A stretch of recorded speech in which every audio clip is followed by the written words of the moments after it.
Shanghai, l'une des villes les plus riches et modernes de Chine, est confrontée à un incroyable paradoxe. Des millions de femmes intelligentes, indépendantes et performantes y vivent, mais dans la solitude. Les événements de rencontre sont remplis de femmes, tandis que les hommes ont presque disparu. Que se cache-t-il réellement derrière ces chiffres froids? Et pourquoi l'amour, dans l'un des lieux les plus modernes, est-il devenu une crise si silencieuse mais profonde? 1. Shanghai, la ville des femmes célibataires. En entrant dans les événements de rencontre à Shanghai, l'image se répète jusqu'à la stupeur. Des centaines, parfois près d'un millier de femmes s'inscrivent, prêtes à payer des billets chers dans l'espoir de trouver une relation sérieuse. Pourtant, lorsque les portes s'ouvrent, le nombre d'hommes présents se compte sur les doigts d'une main, souvent pas même 50. Le ratio peut parfois être d'1 pour 9, ce qui signifie que chaque homme devient le centre de l'attention, tandis que la plupart des femmes attendent en silence. Ce n'est pas un cas isolé, mais un modèle récurrent lors de nombreux événements différents, reflétant une réalité difficile à nier. Le marché du mariage à Shanghai est gravement déséquilibré, et la solitude n'est plus un choix personnel, mais devient de plus en plus le destin de nombreuses femmes qui réussissent. 2. Les filtres du mariage et 1% des hommes idéaux. Et quand le dernier filtre est activé, la vérité devient presque cruelle. Si les critères incluent toujours un revenu annuel supérieur à 400 000 yuan, un chiffre tout à fait courant lors des événements de rencontre à Shanghai, le groupe d'hommes restants disparaît presque entièrement. À ce moment, le ratio est inférieur à 1%.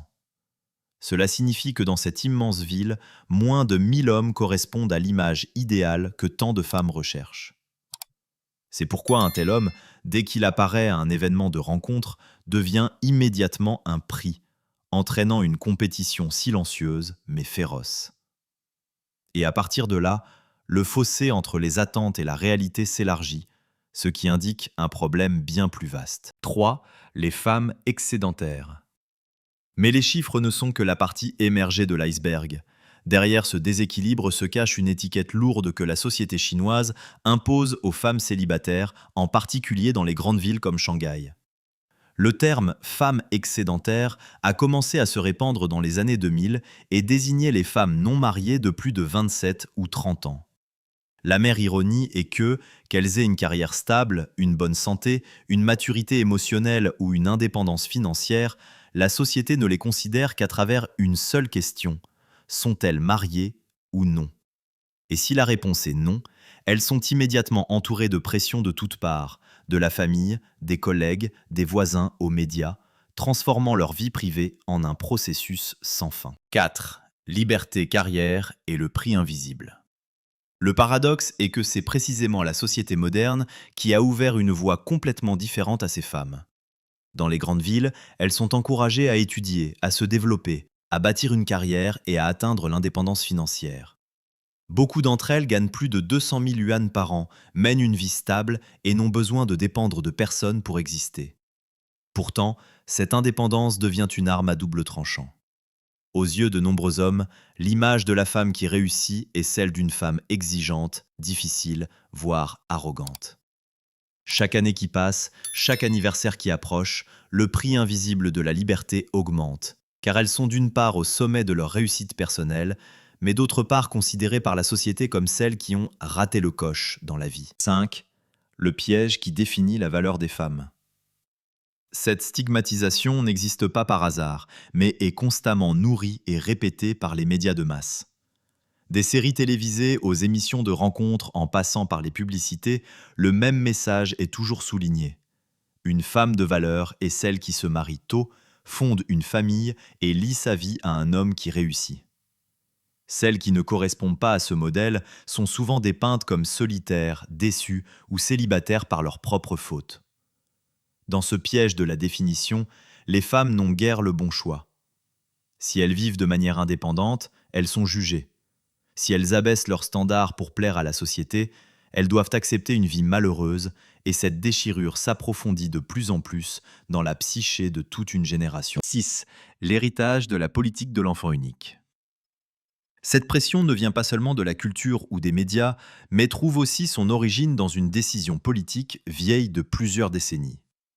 La politique de l'enfant unique, appliquée pendant plus de 3 décennies, était autrefois considérée comme une solution efficace pour le contrôle des naissances en Chine. Le taux de natalité a chuté drastiquement, mais le prix à payer a été une société gravement déséquilibrée. Dans une culture qui valorise traditionnellement les fils, de nombreuses familles cherchaient des moyens d'éviter la naissance de filles, de la non-déclaration à d'autres décisions silencieuses. Le résultat est une génération où le nombre d'hommes dépasse de loin celui des femmes. Aujourd'hui, on estime que la Chine compte plus de 30 millions d'hommes de plus que de femmes, et cette différence exerce une forte pression sur le marché du mariage, en particulier dans les grandes villes, où les conséquences du passé ne peuvent plus être cachées aujourd'hui. 7. L'État chinois et l'obsession de la population. Lorsque ces conséquences sont devenues évidentes, la pression pour fonder une famille n'était plus seulement une affaire personnelle, mais est devenue une préoccupation au plus haut niveau.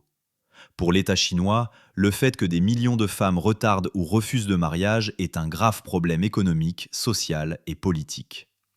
Moins de naissances signifie une main-d'œuvre qui diminue, une charge croissante pour les systèmes de sécurité sociale et un nombre croissant de personnes âgées alors que le nombre de jeunes diminue. Une population vieillissante rapidement menace le développement futur. Mais le gouvernement ne peut pas forcer les femmes à se marier. Une campagne de pression plus subtile est plutôt utilisée, liant étroitement le mariage et la procréation au devoir envers la nation et à la stabilité du pays. 8. Prime de mariage et le désespoir. Lorsque les appels moraux ne suffisaient plus, l'argent est entré en jeu. Dans de nombreuses régions, les autorités versent des primes financières aux couples qui se marient officiellement. Dans certaines petites villes du nord de la Chine, les jeunes mariés peuvent recevoir environ 100 yuan comme récompense officielle. Dans les grandes villes, ce chiffre peut sembler insignifiant, mais dans les régions à faible revenu, cela équivaut à près d'un demi-mois de salaire. Pourtant, ce sont précisément ces primes qui révèlent une réalité préoccupante. Une jeune génération n'est plus intéressée par le mariage. Le nombre de nouveaux mariages a constamment diminué d'année en année, ce qui montre que même si de l'argent est offert, l'amour et l'engagement ne peuvent être forcés. 9. Le mariage devient une transaction. Plus on plonge dans la réalité, plus les gens réalisent que le mariage dans les grandes villes chinoises est devenu une transaction froide. Lors des rencontres, les questions se répètent presque comme un script. A-t-on une maison ou non? Quelle voiture conduit-on? Quel est le revenu annuel? Les parents laissent-ils des biens ou non? Si les réponses ne correspondent pas aux attentes, la conversation peut être immédiatement terminée sans plus d'émotion. Même les hommes qui remplissent tous les critères matériels ne sont pas nécessairement acceptés s'ils manquent d'apparence, de taille ou d'attractivité sociale. Lorsque l'amour est mesuré par des chiffres et des biens, le mariage n'est plus une union, mais une facture à laquelle beaucoup refusent de participer. Lorsque l'amour est mesuré par des critères, que le mariage devient une transaction et que l'État doit payer pour encourager les mariages, ce n'est plus un problème personnel, mais le signe d'une crise profonde. Croyez-vous que la Chine puisse trouver une issue à ce paradoxe? Laissez votre avis, cliquez sur j'aime si vous trouvez cette vidéo stimulante et abonnez-vous à la chaîne pour ne manquer aucune autre histoire.